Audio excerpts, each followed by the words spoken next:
The observation deck of the Galactic Naval Academy stretched across the eastern wing of Station Kepler-7 like a ribbon of transparent steel. Outside the massive windows, stars wheeled in their eternal dance, while inside, Cadet Sarah Chun stood with her hands clasped behind her back. Watching her future unfold, she was 22 years old. Dark hair pulled into a regulation bun, and she wore the deep blue uniform of a first-year cadet with the small earth patch on her shoulder, a patch that made her stand out among the sea of multi-species students who filled the Academy corridors. 12 humans attended Kepler-7 this year.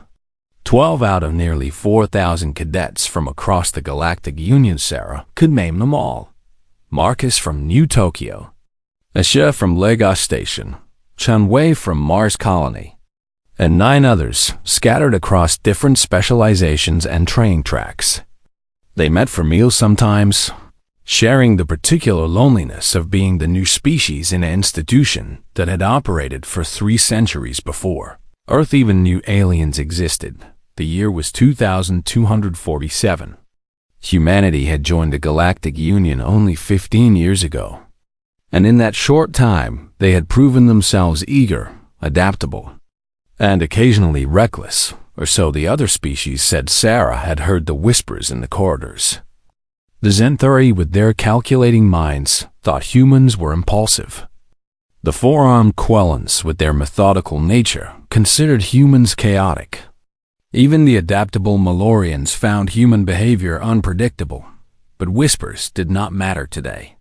Today was the Tactical Void Navigation exam, and Sarah had volunteered to take it in her first year, something most cadets would not even attempt until their 3rd or 4th year at the Academy. The testing chamber dominated the center of the observation deck. It was a sphere of dark metal suspended in a gravity field, connected to monitoring stations where instructors could observe every decision, every calculation, every mistake a cadet made. Instructor Vaxtone stood at the primary monitoring station. His forearms moved across multiple control panels simultaneously, each limb independent yet coordinated, a Quellan trait that made them exceptional at complex multitasking. Vaxtone had taught at the Academy for 80 years. His carapace bore the dark purple coloring of age and experience, and his compound eyes could focus on multiple students at once. He had overseen the Tactical Void Navigation exam for 57 of those 80 years. In that time, he had watched thousands of cadets attempt it, and he had watched most of them fail. The statistics were brutal. 99% failure rate across all species and all attempts.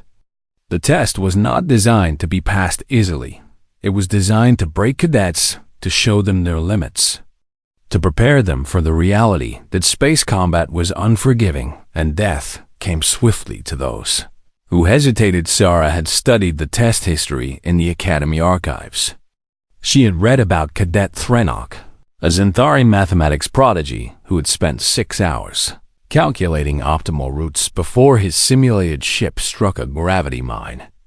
She had read about Cadet Vex, a Quellan pilot with perfect marks in every other course, who had frozen under pressure and watched her simulation timer expire while she remained paralyzed by options. She had read about Cadet Jor, a Malorian with intuitive flight skills that bordered on precognitive, who had made it farther than almost anyone in Academy history before a single miscalculation sent his ship spiraling into a simulated black hole.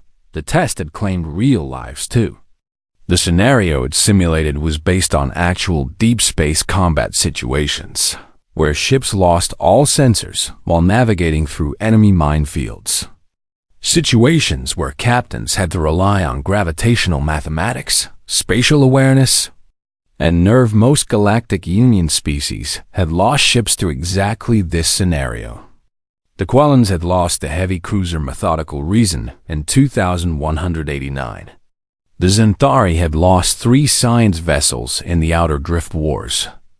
The Malorians spoke in hushed tones about the tragedy of the Dancer's flight, lost with all hands in a sensor-dead void. The test chamber could simulate those conditions perfectly. No visual sensors, no electromagnetic readings, no particle detection, just raw gravitational data and the cold mathematics of mass and space-time curvature. Sarah watched as two cadets attempted the test before her. The first was a Zentari named Crixinal, a third-year student with top marks in astrophysics and navigation theory. Crixinal entered the chamber with confidence. His three-fingered hands moved across the control interface with practiced precision. Pulling up gravitational readings and beginning his calculations, Sarah watched the timestamp. 5 minutes, 10 minutes, 20 minutes. Crixinal filled multiple data screens with equations, cross-referencing known gravitational constants with the simulated readings at 47 minutes. His ship moved forward. At 48 minutes, warning klaxons blared and the simulation ended. He had clipped the edge of a gravity mine and in real space. His ship and crew would have been vaporized. Rixil emerged from the chamber with his head low. Vaxstone's voice was firm, but not unkind. You relied too heavily on calculation and not enough on decisive action. In real combat, the enemy will not wait for you to achieve mathematical perfection. The second cadet was a Quellan named Terven, a second-year student who had failed the test once before. He entered the chamber with visible tension in his four shoulders, his carapace shifting through stress colors, from calm blue to anxious yellow. Devin followed protocol exactly as taught: systematic scanning, pattern recognition based on training scenarios, methodical elimination of unsafe vectors. Sarah watched him navigate for 2 hours and 37 minutes. He moved his ship in careful increments, always double-checking, always verifying. When the simulation ended, he had made it farther than Crixinal, but had run out of time before reaching the safe zone. Better, Vaxstone said. But in real combat, fuel is finite and time is your enemy. Hesitation kills as surely as recklessness. Then Vaxstone's compound eyes turned toward Sarah. His voice carried across the observation deck. Cadet Chen, you are next. Murmurs rippled through the watching students. A human attempting the void navigation exam in first year was unusual. No human had ever passed on their first attempt. In fact, only 2 humans in Academy history had passed at all, and both had required multiple tries. Sarah walked toward the testing chamber. Her heartbeat was steady, her breathing calm. She had prepared for this moment, not with calculations or protocol memorization, but with something else, something she could not quite name, but knew she would need. Vaxstone watched her approach. Privately, he thought what he had thought about every human cadet he had taught. They were brave, certainly, and determined, but they lacked the computational precision of Zentari, the systematic methodology of Quellans, the adaptive intuition of Malorians. Another human would learn humility today. Another human would discover that courage alone could not navigate the void. Sarah stepped into the chamber. The door sealed behind her with a soft hiss. The curved walls around her came alive with displays showing the ship controls, the minimal sensor data, the gravitational readings that would be her only guide. Vaxstone initiated the simulation. The lights went dark. Sarah closed her eyes and began to breathe. The simulation chamber hummed with barely audible power. Inside, Sarah sat in the pilot's seat of a virtual ship designated as Training Vessel 17, her hands resting lightly on the control interface.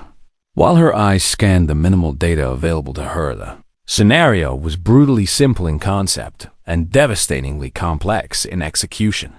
Her ship had suffered catastrophic sensor failure while traversing a region of space known as the Kelvin Void, a zone where background electromagnetic radiation was virtually non-existent, making traditional navigation impossible. Worse, the Void was seeded with gravitational mines, ancient weapons left over from a long-finished war. Each one a compressed mass generator that could tear a ship apart if approached too closely. Worse still, enemy ships were pursuing her. She could not stop, could not wait for rescue, could not turn back. The only data available to her was gravitational, tiny fluctuations in space-time curvature caused by the mines, by distant stars, by the mass of debris and dark matter scattered through the region. From this data alone, she had to chart a course through the void to reach the safe zone, a distance of approximately 47 million kilometers through a three-dimensional maze of invisible death outside the chamber. Vaxtone studied the simulation parameters on his monitoring screens. He had designed this scenario himself, based on the actual flight logs of ships that had been lost in similar situations. The gravitational data was accurate to within 0.003% of real conditions. The mine placement was randomized within historically verified density patterns. The time limit was based on maximum fuel capacity, minus the amount needed for emergency deceleration and 300 years of Galactic Union naval operations. 72 ships had faced similar conditions. 41 had been destroyed. 19 had been severely damaged. Only 12 had escaped intact. The scenario was not theoretical. It was a simulation of real death. Vaxtone had seen cadets approach this test in many ways. The Zentari typically attempted to build complete mathematical models of the gravitational field, solving for safe corridors through pure calculation. This approach was thorough but time-consuming, and most Zentari cadets ran out of time before completing their models. Quellens favored systematic exploration, testing vectors one by one, building a map of safe and unsafe zones through methodical elimination. This approach was reliable but slow, and the stress of making thousands of small decisions eventually overwhelmed most. Quellen cadets, the Malorians, used pattern recognition, comparing the gravitational readings to known configurations from their extensive libraries of spatial data. This approach was faster, but required the current situation to match something in their database and in the randomized simulation. Patterns rarely repeated exactly. Humans were still too new to have established a typical approach.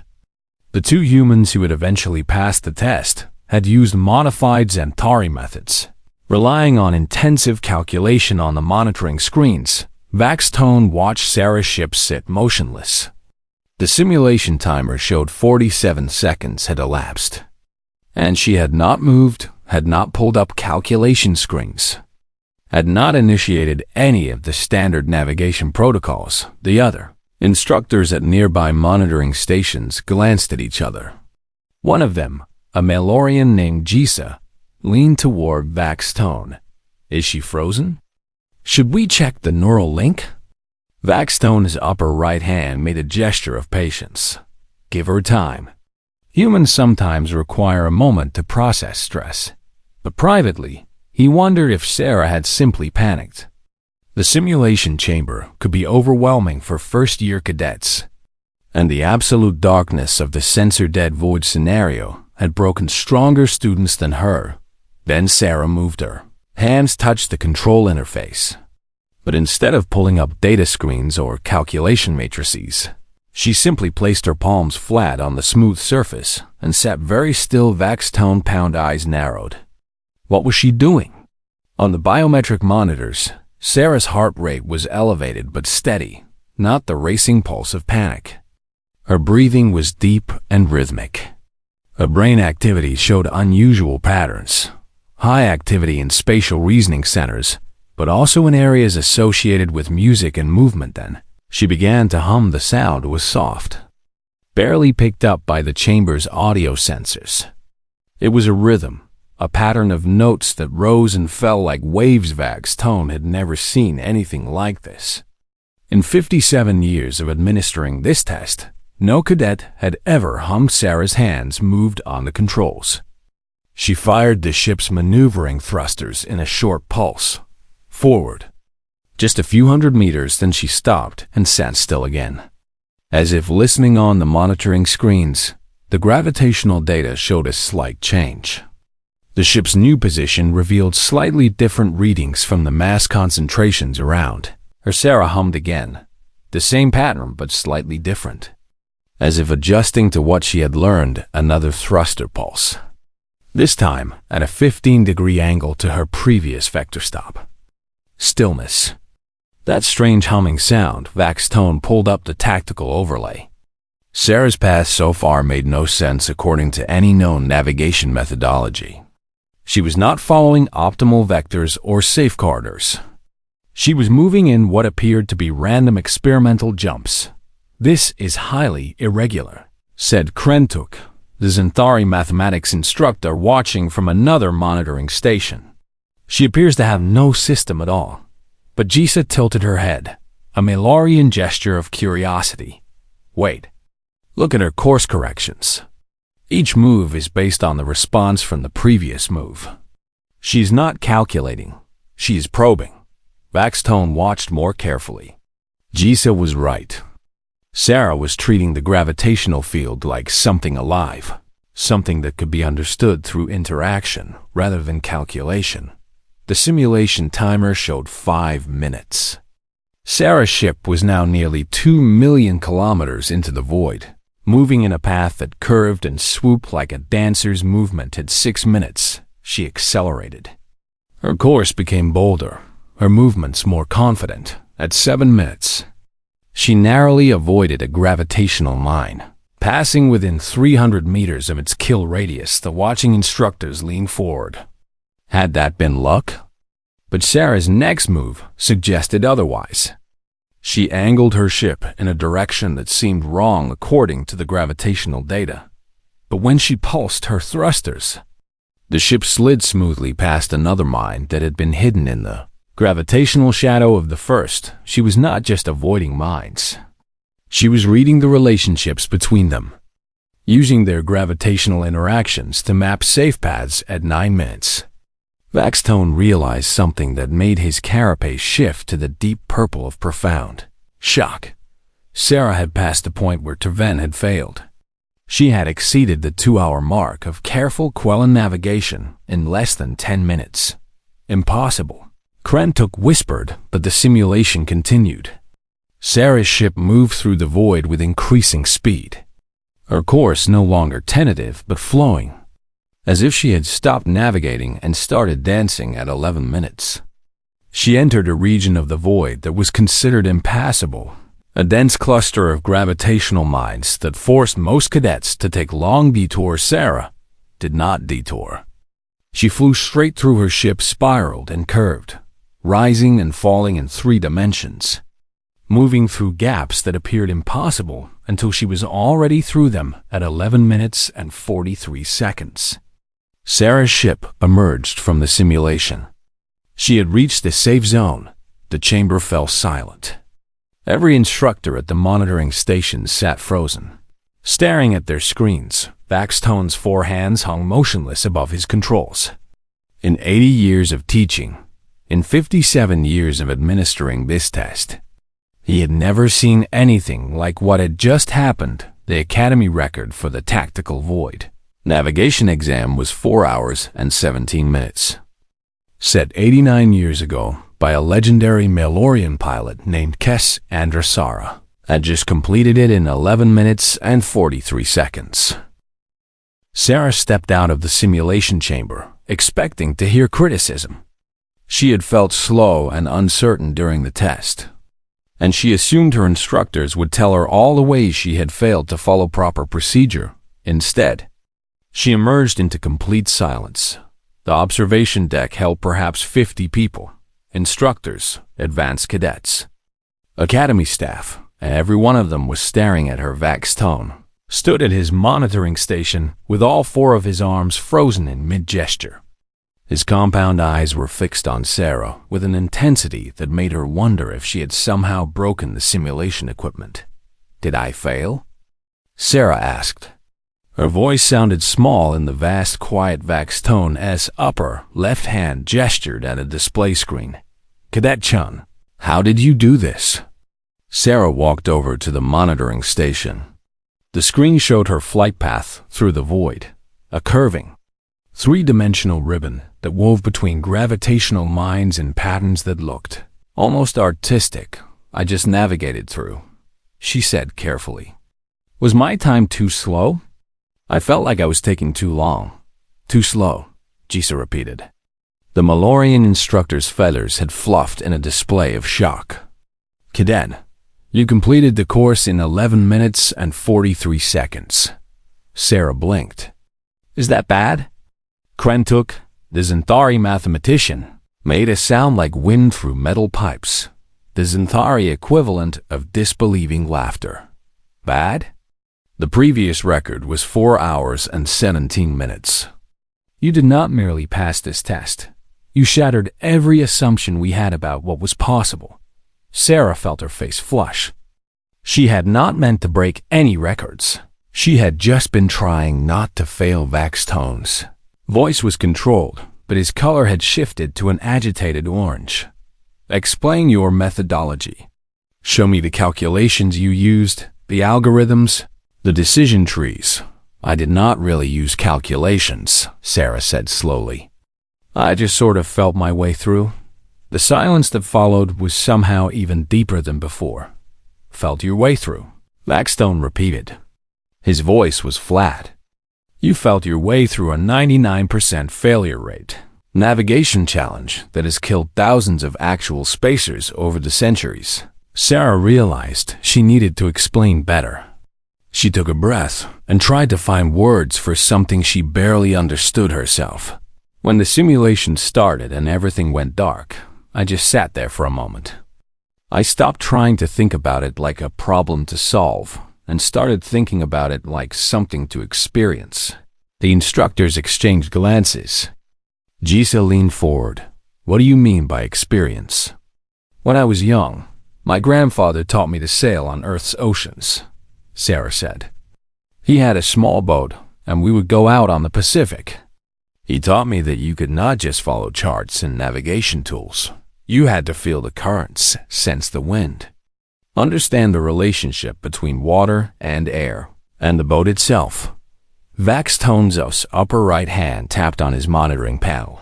That is atmospheric and maritime navigation. This was void navigation with only gravitational data. I know, Sarah said. But the principle felt the same. When I looked at the gravitational readings, I did not see numbers. I saw currents. I saw flows of space-time bending around the mines like water flowing around rocks in a stream. She pointed at her flight path on the display. That first 47 seconds when I sat still? I was not frozen. I was listening.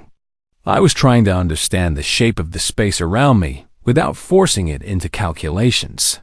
Listening to what? Krentuk asked. There is no sound in a gravitational field. I know there is no actual sound, Sarah said. But I was humming to create a rhythm, a pattern in my mind that I could map the gravitational fluctuations onto. It helped me feel the relationships between the minds instead of just seeing them as isolated data points. Jesus' feathers smoothed slightly, a sign of comprehension. You created a synesthetic framework.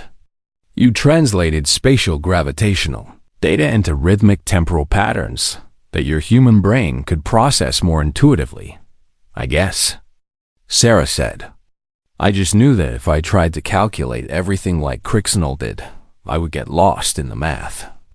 And if I tried to follow protocols like Terven, I would be too slow. So I did what felt natural to me. Vaxtone pulled up a deeper analysis of Sarah's flight path. The data showed something extraordinary.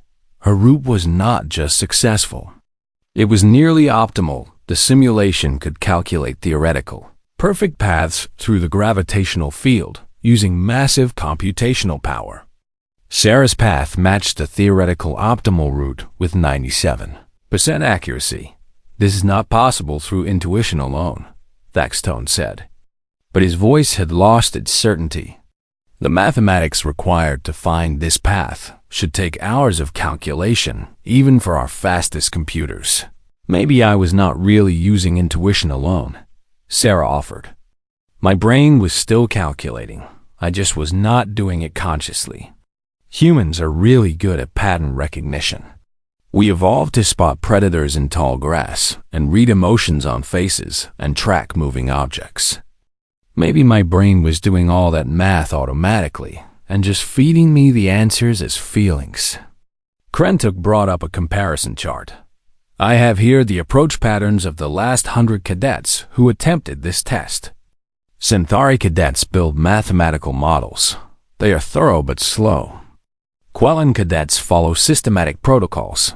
They are reliable but inflexible. Malorian cadets use pattern libraries. They are fast but limited to known configurations. He highlighted Sarah's path in contrasting color. Your approach matches none of these. You used what appears to be real-time adaptive pattern recognition combined with kinesthetic spatial mapping. You treated the navigation challenge like a physical dance rather than a mathematical problem. Jisa tilted her head again. This explains why no human has passed on the first attempt before. The two humans who eventually passed likely tried to emulate Centauri or Quellan methods because that is what we teach. But Cadet Chen ignored our teaching and used a fundamentally human approach. Vaxstone was silent for a long moment. His forearms moved slowly across his control panels, reviewing data, checking telemetry, looking for any sign that the simulation had malfunctioned. He found nothing. The simulation had run perfectly.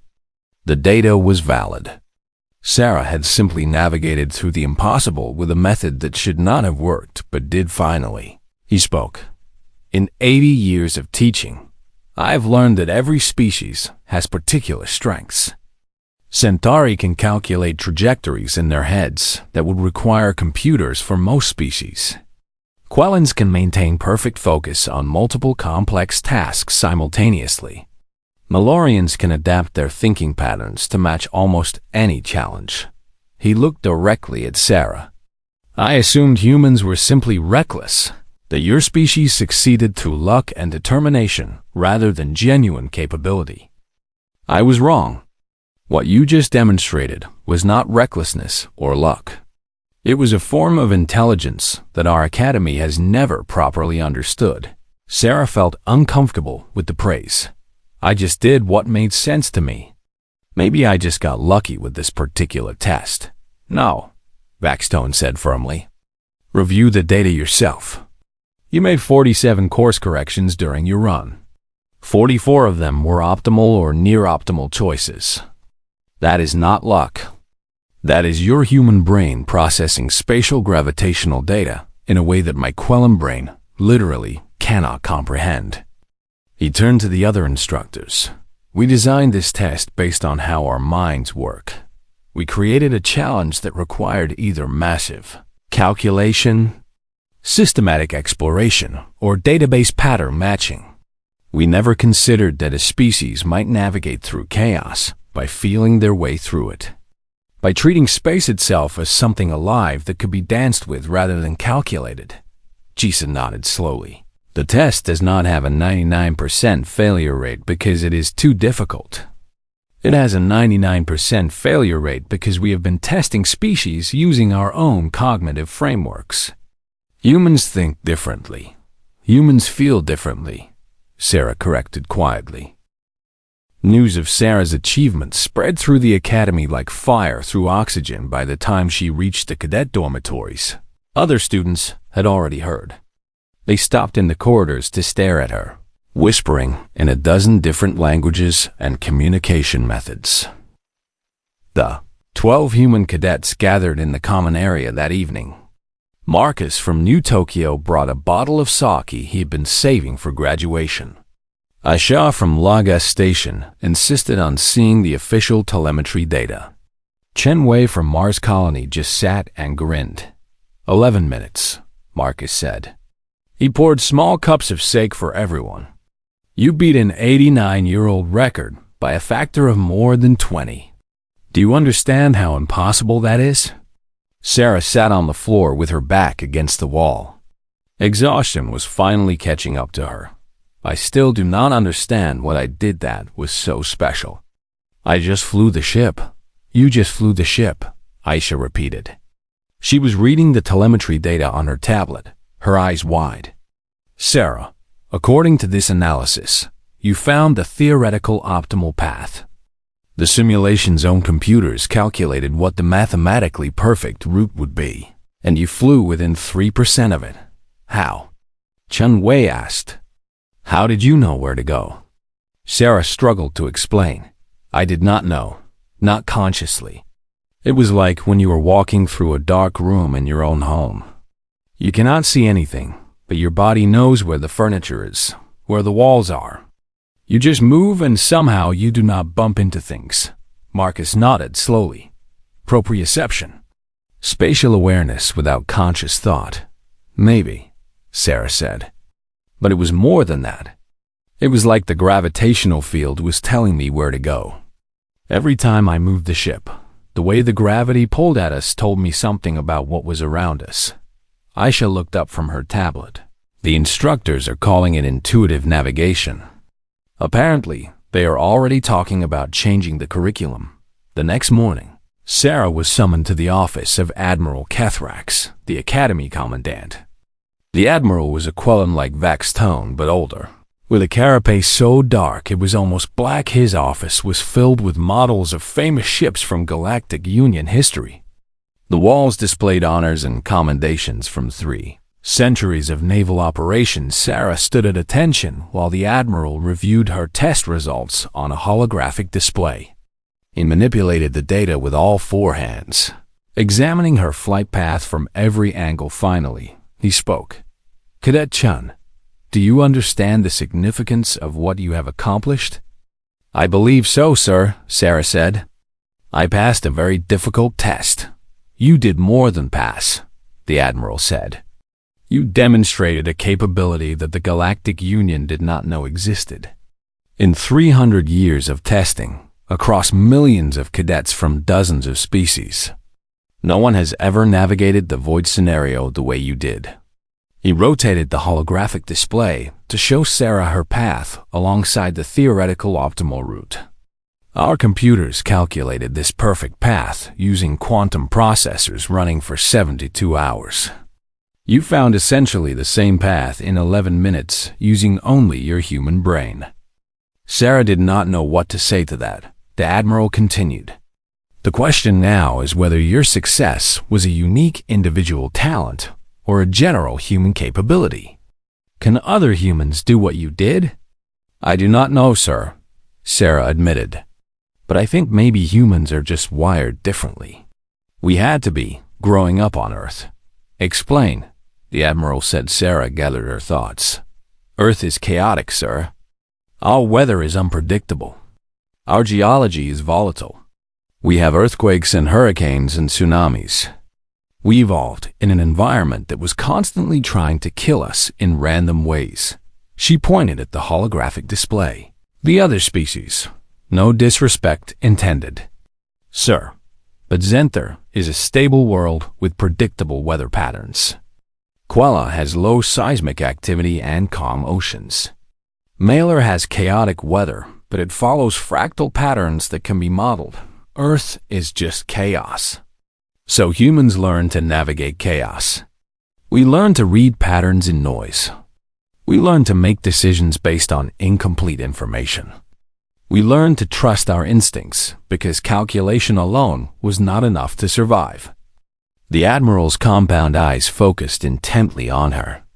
You are suggesting that humanity's evolutionary environment created cognitive capabilities specifically suited for the kind of navigation required in the void scenario.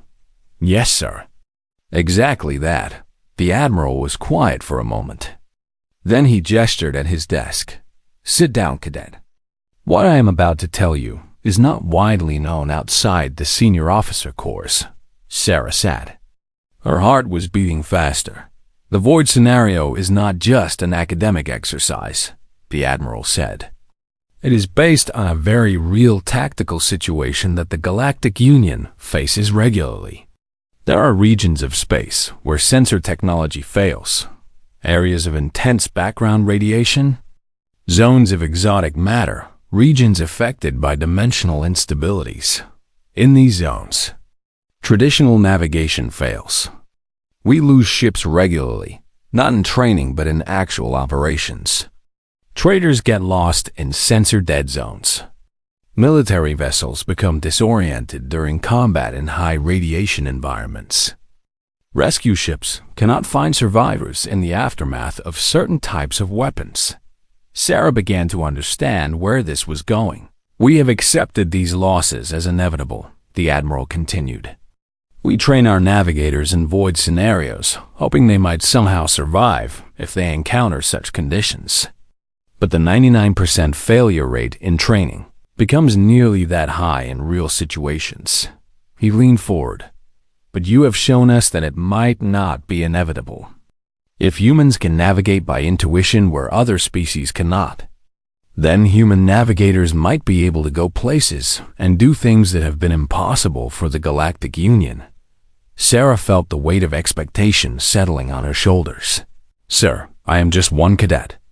I do not know if other humans can do what I did. Then we will find out," the Admiral said. "I am authorizing a study program. We will test other human cadets, train them in your methods. See if this intuitive navigation can be taught, or if it is innate to human cognition." He stood, and Sarah stood with him. "Cadet Chen, you may have just changed the future of navigation in the Galactic Union. The question is whether you changed it for 12 humans or for the entire species over the next week." The Academy became a whirlwind of activity around Sarah. Instructors from every department wanted to interview her, scan her brain activity, review her training history, understand her thought processes. The other human cadets were brought in for testing. Some showed aptitude for intuitive navigation. Others struggled. Marcus could do it, but not as well as Sarah. Aisha found it completely incomprehensible and stuck with traditional calculation methods. Vaxtone spent hours with Sarah, reviewing her test flight over and over, trying to understand the moment-by-moment decisions she had made. "Here," he said, pointing at a specific moment in the telemetry. "You turned 15 degrees to port. What told you to do that?" Sarah studied the gravitational data from that moment. The pull from the mine ahead felt wrong. Not wrong like dangerous, but wrong like there was something else nearby affecting it. "When I turned, the gravitational signature evened out. You felt the gravitational shadow of a second mine hidden behind the first," Vaxtone said. "Our sensors showed it was there, but you would have had to do a differential analysis of the gravitational gradient to detect it mathematically. I did not do any math," Sarah said. "I just knew something was there." Vaxtone's carapace shifted through colors. Confusion, fascination, acceptance. "This is what I do not understand. How does your brain know without calculating?" Sarah smiled. "How does your brain coordinate 4 arms without thinking about each one individually? How does Anthari visualize 11-dimensional mathematics without drawing diagrams? Every species has things they just know how to do. For humans," she continued, "we just know how to find patterns in chaos. It is what we do. It is what kept us alive for millions of years." Vaxtone was silent. Then he said something Sarah had never expected to hear from the stern Quellan instructor. "I have been teaching for 80 years, and I thought I understood how intelligence worked. You have taught me that I was wrong." 3 days after Sarah's record-breaking test, the Academy Council convened in the Grand Chamber at the heart of Kepler-7. The council consisted of senior officers from all member species of the Galactic Union, admirals and generals, master instructors and tactical theorists, representatives from the civilian navigation guilds and the merchant fleet associations. Admiral Kethrax presided over the meeting. He projected Sarah's flight data onto the central holographic display where all council members could examine it. "The question before us," the Admiral began, "is what we do with this information. Cadet Chen has demonstrated a navigation capability that exceeds anything in our historical records. Do we treat this as an individual anomaly or as evidence of a broader human aptitude?" Commander Zethic, a Zentari with more mathematical honors than anyone could count, spoke first. "The data is undeniable. However, We have tested only 12 humans. This could be an outlier result. We should wait for more data before drawing conclusions. We do not have the luxury of waiting, said Captain Jaran, a Malorian with field experience in some of the Union's most dangerous regions. Ships are being lost in sensor-dead zones every month. If humans can navigate where we cannot, we need to know immediately. The debate continued for hours. Some council members wanted to redesign the entire navigation curriculum around human intuitive methods. Others wanted to keep the test as it was and simply acknowledge that humans might approach it differently. In the end, Admiral Kethrax made the decision. The test will remain unchanged. It has served us well for 3 centuries, and it accurately simulates real conditions. However, we will expand our teaching methods to include intuitive navigation techniques alongside traditional calculation and protocol-based approaches. He looked around the council chamber. Every species in this union has taught us something. The Zentari taught us precision. The Quellans taught us systematic methodology. The Malorians taught us adaptability. Now humans are teaching us that there are more ways to understand the universe than we had imagined. The council agreed. Within a month, the first experimental intuitive navigation courses were added to the academy curriculum. Optional for all species, but designed with human cognitive patterns in mind. Sarah found herself recruited to help design these courses. She worked with Vaxtone and Jisa, trying to explain how she thought about navigation, how she translated gravitational data into something she could feel rather than calculate. It was frustrating work. Explaining intuition was like explaining how to breathe. You just did it, and putting it into words made it seem more complicated than it was, but slowly they made progress. They developed exercises that encouraged pattern recognition over calculation, spatial awareness over systematic plotting. Some non-human cadets found these exercises completely baffling. Others discovered they had intuitive capabilities they had never been encouraged to develop. Most interestingly, several Malorian cadets showed strong aptitude for intuitive navigation when given permission to trust their instincts over their training. 6 months after Sarah's test, Vaxtone stood before a new class of first-year cadets. The class was more diverse than ever. Zentari and Quellans and Malorians. And a record 18 human cadets. He held up a data crystal containing Sarah's flight telemetry. This recording represents the day I learned the most important lesson of my teaching career, he said. For 80 years, I believed I understood how intelligence worked. I believed that there were correct methods and incorrect methods, proper procedures and improper shortcuts. Then Cadet Sarah Chung walked into the tactical void navigation exam and completed it in 11 minutes and 43 seconds using a method that should not have worked according to everything I thought I knew. He projected Sarah's flight path into the air. This is what happens when we stop assuming there is only one right way to think. Cadet Chen did not follow Zentari calculation methods or Quellan systematic protocols or Malorian pattern libraries. She used human intuition. She felt her way through chaos and called it navigation. The test still has a 99% failure rate, Vaxtone continued. But now I understand that the failure is not in the cadets. It is in our assumption that all minds should work the same way. He looked out over the class. Some of you will excel at mathematical navigation. Some will prefer systematic approaches. Some will develop intuitive methods. All of these are valid. All of these are valuable. Your task is not to navigate the way I navigate or the way your instructors navigate. Your task is to find the method that works for your mind. The class listened in silence. Sarah, sitting in the back row as an observer, felt a strange mix of pride and embarrassment after the lecture. Vaxtone found her in the corridor. I wanted to thank you, Cadet Chun. For what, sir? Sarah asked. For teaching an old instructor that he could still learn, Vaxtone said. I spent 80 years believing that discipline and methodology were the highest forms of intelligence. You showed me that intuition and improvisation can be just as sophisticated. They simply operate on different principles." Sarah smiled. "You taught me something too, sir." "What is that?" "That expertise is not about knowing all the answers.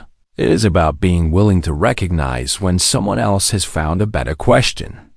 Vaxstone's carapace shifted to a warm amber, the quelling color of approval and affection. "You will make an excellent officer someday, Cadet Chen. Not because you can navigate the void, but because you understand that every challenge has multiple solutions over the following years." Sarah's impact on the academy rippled outward.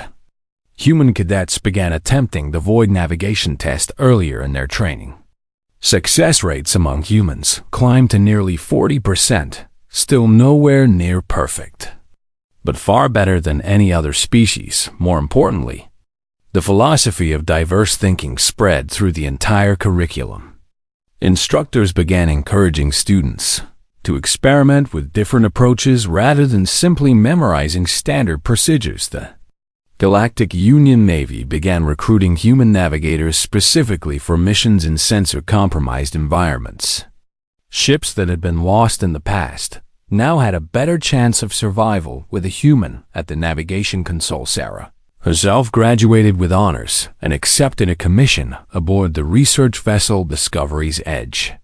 Her first mission took her into the Kelvin Void itself, the real void that the simulation had been based on. Standing on the bridge as the ship's sensors went dark, Sarah felt the familiar calm settle over her. The gravitational data flowed across her displays, and she began to hum softly, that same rhythm she had used in the simulation. The captain, a Zintari named Karith, watched her with fascination. "Navigator Chun, whenever you are ready." Sarah's hands moved across the controls. "Plotting course, Captain. We are going dancing." The ship moved forward into the void. Behind them, dozens of previous expeditions had been lost in this same region. Ahead of them, Sarah could feel the currents of space-time bending around unseen masses. It was dangerous. It was beautiful. It was exactly what humans had been born to do: find patterns in chaos, navigate through uncertainty, dance with the unknown. As the Discovery's Edge wove through the void following Sarah's intuitive navigation, Captain Karith made a note in his log. "Today I witnessed the future of void navigation. The Galactic Union spent 300 years trying to solve impossible problems with calculation and protocol. Humanity joined us 15 years ago and taught us a lesson we should have learned long ago. Sometimes the best way through chaos is not to fight it, but to dance with it." Back at the Academy on Kepler 7, a new plaque was installed beside the entrance to the Tactical Void Navigation Testing Chamber. It read, "In honor of Cadet Sarah Chun, who proved that a 99% failure rate just means we have not yet met the right 1%. May all who enter here remember that there are more ways to navigate the stars than any one species can imagine alone." And in the testing chamber itself, cadets of every species continued to attempt the impossible challenge. Some calculated, some systematized, some pattern-matched, and some, an increasing number of some, simply closed their eyes, hummed softly to themselves, and felt their way through the void.